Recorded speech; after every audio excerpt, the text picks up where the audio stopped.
우리 함께 보실 말씀은 룻기 2장 11절에서 20절의 말씀입니다.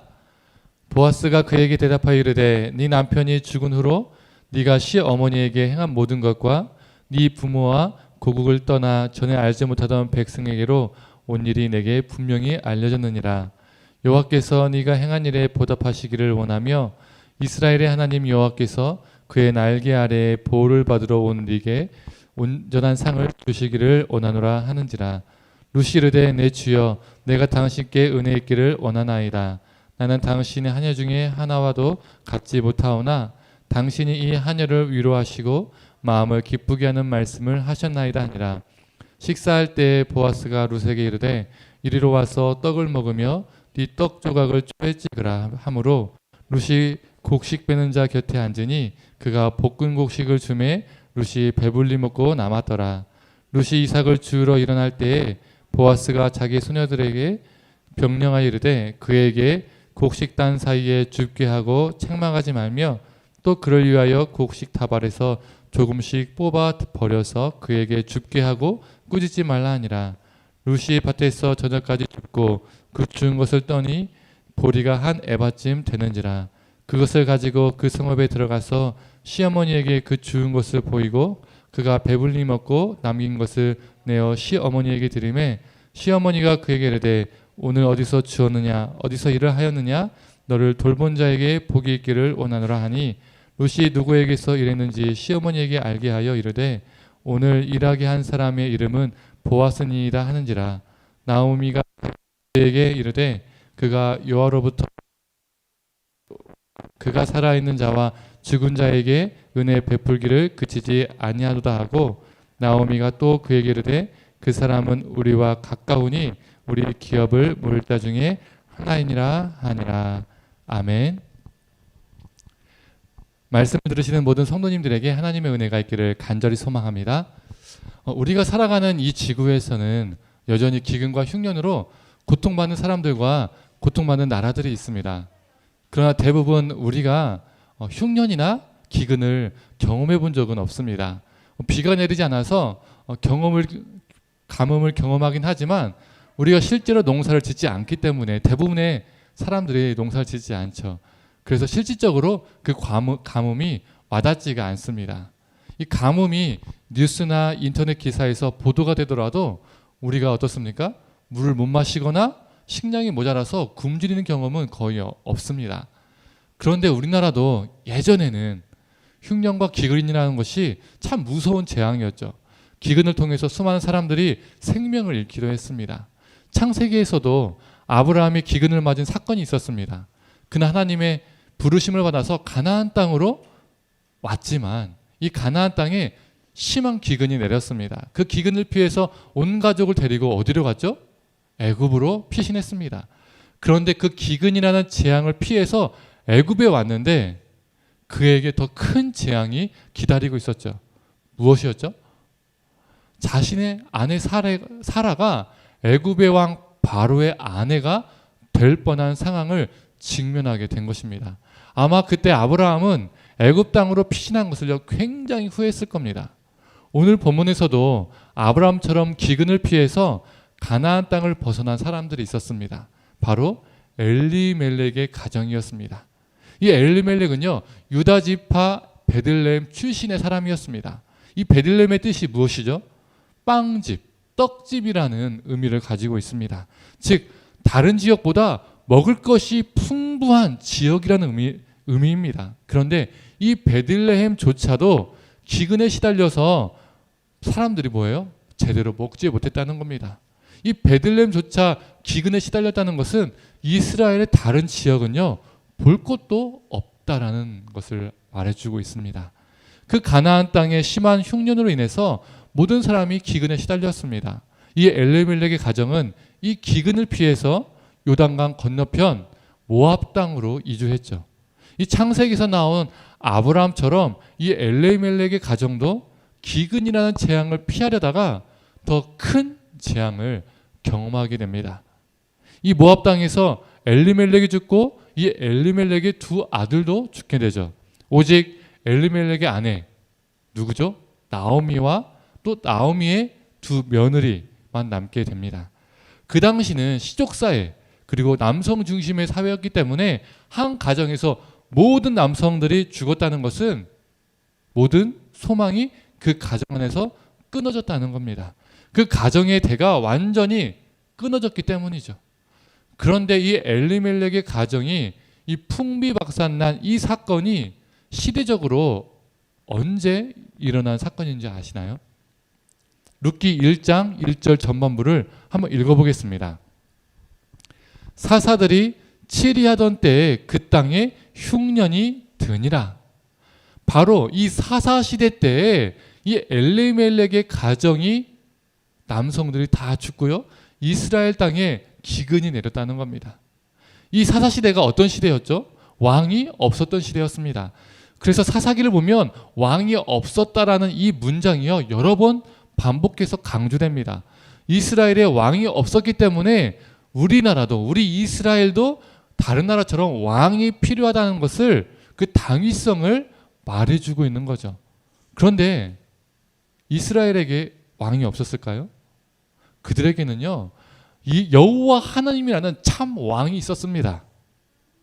그래서 사사기에서 왕이 없었다라는 이 반복된 강조는요 인간 왕이 필요하다라는 당위성을 말해주는 것도 있지만 그 이면에는 이스라엘이 여호와 하나님을 참 왕으로 섬기지 않았다라는 것을 말해주고 있습니다. 그들이 여호와 하나님을 자신의 삶에서 왕으로 섬기지 않았을 때 어떻게 살았을까요?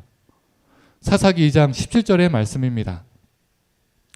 그들이 그 사사들에게도 순종하지 아니하고 오히려 다른 신들을 따라가 음행하며 그들에게 절하고 여호와의 명령을 순종하던 그들의 조상들이 행하던 길에서 속히 치우쳐 떠나서 그와 같이 행하지 아니하였더라. 하나님께 순종하지도 않고요. 다른 신들과 음행하며 그 신들에게 절하며 살았다는 겁니다. 이것뿐일까요? 이 사사기 후반부로 갈수록요. 그들의 죄악은요. 더 커지고요. 더 깊어집니다. 이 사사가요. 자신의 딸을 인신제사로 드립니다. 한 지파가요. 단체로요. 우상을 섬기는 일이 생깁니다. 또 기브아 사람들이 레위인의 아내를 집단 성폭행해서 죽음에 이르게 하고요. 또 이 레위인은 자신이 살기 위해서요. 그 자신의 아내를요. 그 사람들에게 내어줍니다. 모른 채 하는 거예요. 자신이 살기 위해서. 그녀가 죽은 뒤에 이 레위인이 그녀의 시체를 어떻게 합니까? 토막냅니다. 또 베냐민 지파와 나머지 11지파가요. 전쟁을 하게 됩니다. 이 베냐민 지파를요. 거의 멸절해서 남성 600명만 남게 됩니다. 동족끼리요. 수많은 피를 흘린 거예요. 이 베냐민 남성 600명만 남게 되어서 그 지파가 역사 속에 사라질까 봐서 베냐민 지파를 존속시키기 위해서 어떻게 하죠?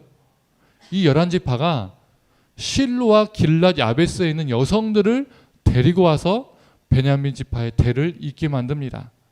대부분 우리는요, 이 부분을요, 심각하게 받아들이지 않습니다. 아, 이 11지파가 이 베냐민 지파의 이 존속이 어려우니까 대를 잇게 해주었나 보다라고 생각하는 거죠. 그런데요, 생각해 보면요, 이거요 매우 심각한 문제입니다. 600명의 여성이 집단으로 납치되어서요 강제 결혼을 하게 된 겁니다. 그 당시에 여성 인권이 낮긴 낮았지만 그러나 그 시대 시각으로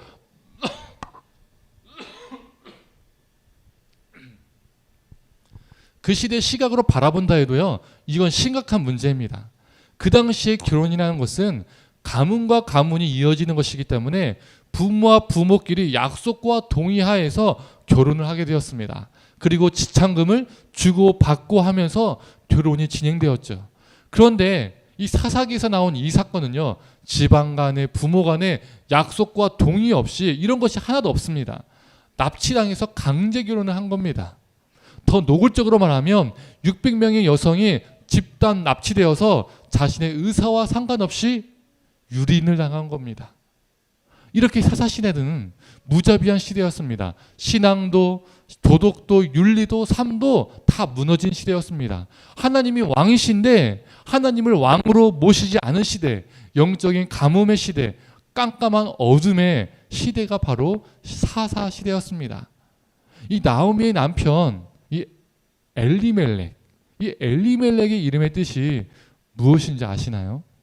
이 엘리멜렉의 뜻이요, 나의 하나님은 왕이시다라는 의미를 가지고 있습니다. 하나님은 나의 왕이라고 말하고 있는데 모압 땅에서요 모든 것이 다 망했습니다. 가정의 모든 것이 다 망했어요. 무너졌어요. 그 가정은 다 메말라 버리고 깜깜한 칠흑과 같았습니다. 이 엘리멜렉의 가정이요 바로 사사시대의 모습을 그대로 보여주고 있는 겁니다. 하나님을 왕이라고 말하나 고백하나 모든 게 다 메말라 버린 상태, 희망이 없는 시대, 이것을 말해주고 있는 거죠. 이제 모든 남성은 다 죽고 나오미와 두 며느리, 모압 여인 두 며느리가 이렇게 셋만 남았습니다. 나오미는 이 고통과 슬픔을 가지고 더 이상 이 모압 땅에서 살 수 없음을 깨닫고 자신의 고향 땅인 이스라엘 베들레헴으로 돌아가기로 마음을 먹습니다. 그리고 우리가 잘 알고 있는 것처럼 두 모압 이 며느리도요 함께 따라가기를 원하죠. 하지만 누구만 따라가게 됩니까? 룻만이 나오미와 함께 가나안 땅으로 가게 됩니다. 바로 이 배경 속에서 오늘 본문이 진행됩니다. 나오미의 며느리이자 모압 사람 룻은 자신의 고향 땅과 아버지와 친척 집을 떠나 마치 아브람처럼 이스라엘 땅으로 가게 됩니다. 그곳에서 룻은 시어머니 나오미를 위해서요 타인의 밭에 가서 곡식을 줍는 노동을 마다하지 않습니다. 그녀에게는 이스라엘은 너무나도 낯선 땅이었지만 최선을 다해서 그녀는 시어머니 나오미를 봉양했습니다. 감사하게도 그 열악한 환경 속에서도 그녀는 보아스라는 남성에게 큰 배려를 받게 되죠. 룻은 보아스의 땅에서 곡식을 주우며 하루하루의 삶을 버텨나갔습니다. 그러던 중에 하루는 그녀의 시어머니 나오미가 보아스를 염두에 두고 룻을 향해서 이렇게 말합니다. 20절의 말씀입니다. 나오미가 자기 며느리에게 이르되 그가 여호와로부터 복받기를 원하노라.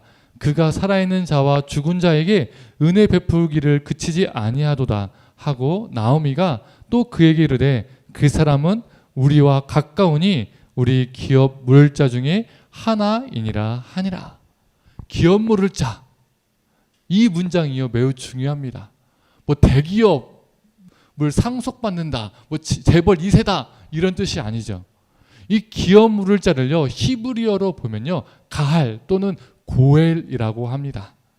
이스라엘에게는요 고엘 제도라는 것이 있었습니다. 이 고엘 제도가 무엇이냐면 이스라엘이 가나안 땅에 정착했을 때 각 지파대로, 각 가문대로, 각 가정대로 기업과 분깃을 받았죠. 즉 땅을 받았습니다. 그런데 시간이 지나면 지날수록 어떤 일이 생기죠? 같은 이스라엘 땅일지라도요 어떤 데는 농사가 잘 되고 어떤 데는 농사가 잘 안 되는 거예요. 우리 대한민국만 봐도 어떻습니까? 작은 나라지만 강원도 기후가 다르고 제주도 기후가 다릅니다. 경기도는 멀쩡한데 전라도는요 가뭄을 경험하기도 하죠. 어디에는 산불이 나기도 하고요. 어디에는요 산불조차도 없습니다. 이렇게 기후와 재해가 달라요. 이스라엘도 똑같습니다. 어디에는 흉년이 어디에는 풍년이 생깁니다. 그러다 보면 누군가는 생계를 위해서 땅을 담보로 빚을 내게 되죠. 그런데 그 빚을 갚지 못하면 땅을 잃고 일용직 노동자가 되기도 합니다. 심지어 종이 되기도 합니다. 이러한 상황이 생겼을 때 땅이 없어지거나 종이 되었을 때 사람을 보호해 주는 제도가요 바로 고엘 제도입니다. 이 고엘 제도는 친족들에게 몇 가지 의무를 부여했었습니다. 첫 번째로 땅을 빼앗겼을 때 그 친족들이 십시일반 모아서 당사자를 대신해서 그 땅을 되사왔습니다. 여기서 대신하다가 중요한 겁니다. 대신하다. 두 번째로 종으로 팔렸을 때는 친족들이 그 당사자를 되사오는 겁니다. 즉 대신해서 돈을 지불하고 되사오는 겁니다. 그래서 노예에서 자유인으로 바꿔주는 거죠. 세 번째로 누군가가 억울하게 죽게 되면 그 친족들이 대신해서 복수를 해주는 겁니다. 네 번째로 형사치수제 또는 수혼제도라고 하는데요. 남편이 죽어서 과부가 되면요, 그 여성을 그의 형제가 결혼해서 대신 아들을 낳아주는 겁니다. 그런데 형제도 없으면 어떡하죠? 가까운 친족 중에 한 명이 대신 대를 이어주는 겁니다. 즉 고해를 행하는 거예요. 지금 이 네 가지를 봤는데 어떻습니까? 다 대신해서 그 땅을 사오고, 대신해서 종의 값을 지불해주고, 대신해서 복수해주고, 대신해서 대를 이어주는 것이 고엘이었습니다. 고엘제도. 바로 보아스가 죽은 엘리멜렉의 친족 중에 한 명이었습니다. 그래서 나오미가 자신의 며느리인 룻에게 저 보아스라는 남자가 우리 기업을 물을 자 중에 한 명이다. 즉 고엘을 행할 자 중에 한 명이다. 대신 우리의 대를 이어줄 친족 중에 한 명이다 라고 말하고 있는 겁니다. 요즘 말로 하면 네가 저 보아스라는 남자와 결혼해서 우리 대를 이어야 해 라고 말하고 있는 거예요. 그런데 문제가 있었습니다. 현실은 이 보아스라는 남자가 1순위 친족이 아니었던 거예요. 더 가까운 친족들이 있었습니다. 하지만 더 가까운 친족들이 이 고해를 외면하고 거부했습니다. 왜 더 가까운 친족들이 이 고해를 거부하고요 외면했을까요? 핀털터리가 되어서 돌아온 나오미를 대신해서 잃은 땅을 자기들이 지불하고 돌려줘야 하잖아요. 돈은 자기가 내는데 그 땅은 자기 소유가 아니에요. 나오미의 소유가 되는 거예요. 손해보는 거잖아요. 자신의 이익이 되는 게 하나도 없어요. 그래서 고엘제도를 행하는 것을 거부한 겁니다. 대를 잇는 것도 마찬가지죠. 그 애가 내 애가 아니에요. 나오미의 애가 되는 거예요. 그래서 더 가까운 친척들은 자신들이 고엘을 행하기를 거부했습니다. 그때 보아스가 자신이 그 고엘을 행하기를 주저하지 않았습니다. 그런데 여기에서 우리가 무심코 지나가는 부분이 또 있습니다. 생각해 보면요, 좀 이상한 부분입니다. 그게 뭘까요? 엘리멜렉이 죽고 나오미가 과부가 되었잖아요. 그러면 친족들은요, 고엘을 행할 때 누구에게 행해야 됩니까? 누구를 책임져야 되죠? 누구와 결혼해야 되죠?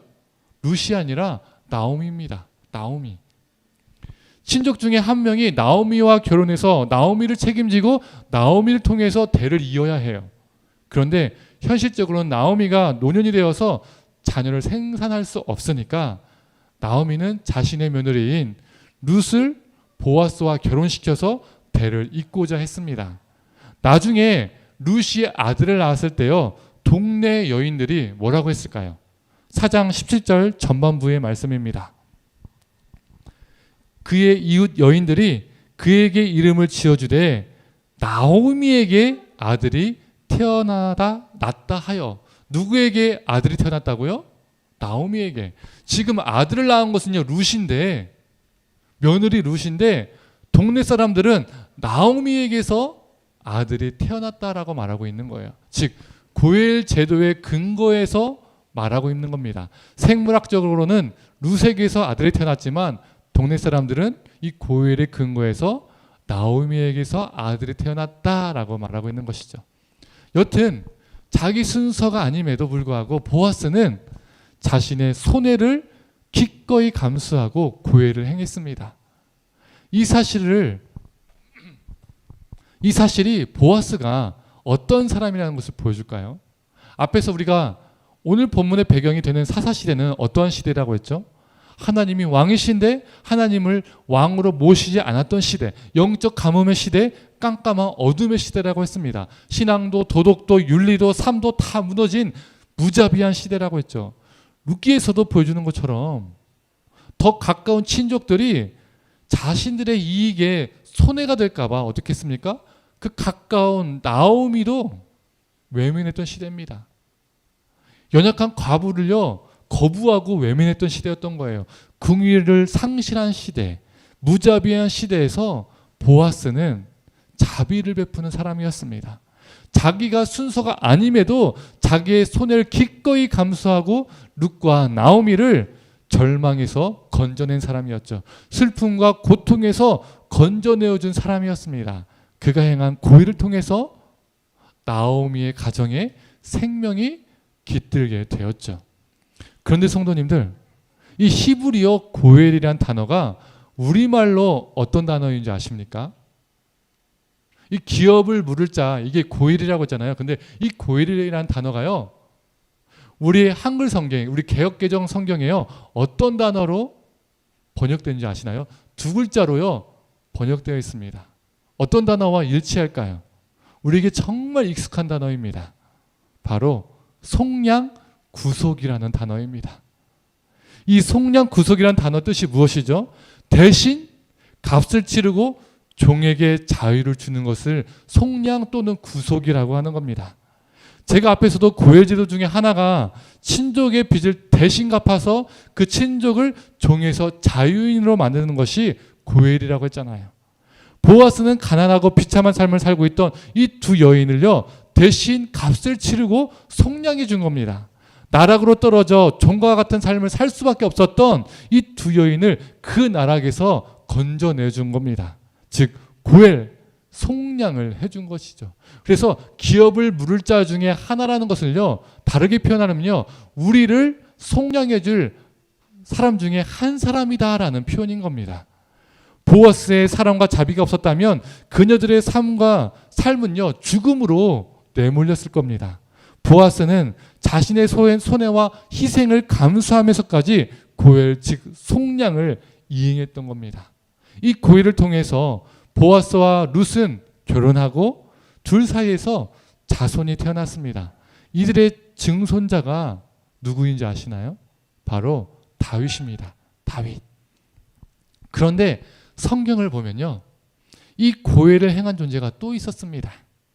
이 존재가 행한 고엘은 이 보아스라는 사람이 행한 고엘과 차원이요 전혀 다른, 단순히 노예제도에서 풀어주는 고엘이 아니었습니다. 생명을 주는 고엘, 영원한 생명을 주는 고엘이었습니다. 그 존재는요, 보아스의 후손이자 다윗의 후손입니다. 누굴까요? 바로 예수 그리스도이십니다. 우리 예수님이 사신 시대도 사사시대와요 너무나 흡사했습니다. 하나님을 향한 경외함을 상실한 시대였죠. 그들의 왕은 하나님이 아니라 로마 황제 또는 헤롯 왕이었습니다. 하나님을 두려워하기보다는 로마 황제와 헤롯을 두려워했죠. 자신의 욕망과 탐욕을 위해서 하나님을 섬기고 하나님과 만몬을 겸하여서 섬겼습니다. 성전을 돈으로 더럽혔죠. 성전은 더 이상 하나님을 예배하는 곳이 아니라 하나님을 이용해서 돈을 버는 장사터가 되었습니다. 또한 이웃을 향한 사랑과 자비는 상실해서 이웃의 고통을 외면했습니다. 가난하고 아픈 자들을, 연약한 자들을요 거부했죠. 더럽다고 여겨지는 이방인들을 배제하고 배척했습니다. 그래서 예수님은 이스라엘 향해서 어떻게 하셨죠? 나는 제사를 원하지 아니하고 자비를 원한다라고 말씀하셨죠. 예수님이 사신 시대도 사사시대처럼 신앙도 도덕도 윤리도 삶도 다 무너지고 무자비한 시대였습니다. 종교적 껍데기만 있었던 것이죠. 나는, 우리의 왕은 하나님이시다, 나의 왕은 하나님이시다라고 말하고 있지만 그들의 삶의 실제 삶은 하나님이 아니었던 거예요. 그래서 예수 그리스도 우리 왕이 그들의 눈에 보여도 그들에게 예수는 그들의 왕이 아니었던 겁니다. 그런데 우리 예수님께서 그 시대 속으로 끼어드셔서 죄악이 많은 그 땅에 오셔서, 이 땅에 오셔서 고엘, 즉 속량을, 구속을 행하셨습니다. 하나님의 아들이시고 하나님의 본체시나 십자가에서 자신의 고통과 희생을 기꺼이 감수하시고 죄의 종인 우리를 대신해서 우리의 죄값을 치르시고 우리를 죄악과 죽음에서 구해해 주셨습니다. 이사야 41장 14절의 말씀입니다. 표준 세번역으로 읽어보겠습니다. 너 지렁이 같은 야곱아, 벌레 같은 이스라엘아, 두려워하지 말아라. 주께서 말씀하시기를 내가 너를 돕겠다. 나 이스라엘의 거룩한 하나님이 너를 속량한다 고 하셨다. 우리는 지렁이 같고 벌레 같은 존재였습니다. 그런데 이러한 우리가 이 고엘의 은혜, 즉 이 속량의 은혜 때문에 이렇게 살아 숨쉬고 있는 것이죠. 그렇다면 우리 주님이 우리에게 바라는 것은 무엇일까요? 우리가 살고 있는 시대도 루시 살고 있었던 시대와 예수님이 살고 있던 시대와 너무나 흡사합니다. 즉 사사시대와 너무 흡사하죠. 아니 더하면 더했지 덜하지는 않습니다. 서로를 향한 자비와 사랑은요 점점 사라지고 무관심해지고 외면합니다. 심지어 폭력이 난무하기도 하죠. 뉴스 기사를 보면요 경악을 금치 못한 일들이요 너무나 빈번하게 일어납니다. 사람이 아니라 저 사람 정말 짐승 같다라고 생각할 정도로 그러한 일들이 많이 일어나죠. 하나님을 구석에 밀어넣고 자신의 옳은 소견대로 자신이 주인 되어서 자신이 왕의 시대 속에서 우리는 살고 있습니다. 신앙도 도덕도 윤리도 삶도 무너진 그 시대 속에서 우리는 살고 있는 것이죠.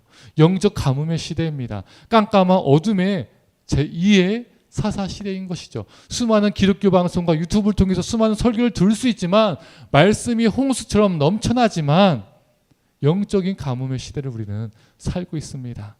이러한 시대 속에서 우리 하나님은 우리가 보아스와 같은 존재가 되기를 원하십니다. 예수 그리스도의 삶을 따라서 살기를 원하십니다. 우리 주 예수 그리스도의 속량의 은혜에 감사해서 마치 보아스처럼 우리의 손해와 희생도 기꺼이 감수하고 우리 것을 내어주어 하나님의 사랑과 자비를 생명을 세상에 전하는 존재로 살아가기를 우리 하나님은 원하십니다. 이 땅에서 기업을 물을 자로 즉 고해를 행하는 존재로 살아가기를 우리 하나님은 원하십니다. 절망과 아픔에 있는 사람들이 예수를 알지 못하는 사람들이 우리를 통해서 절망에서 희망으로 죽음에서 생명으로 건져내어짐을 당하는 역사가 있기를 간절히 소망합니다. 예수 그리스도의 속량의 은혜가 우리 삶 가운데 넘치기를 간절히 축원합니다. 이 시간 함께 찬양하고 기도하도록 하겠습니다.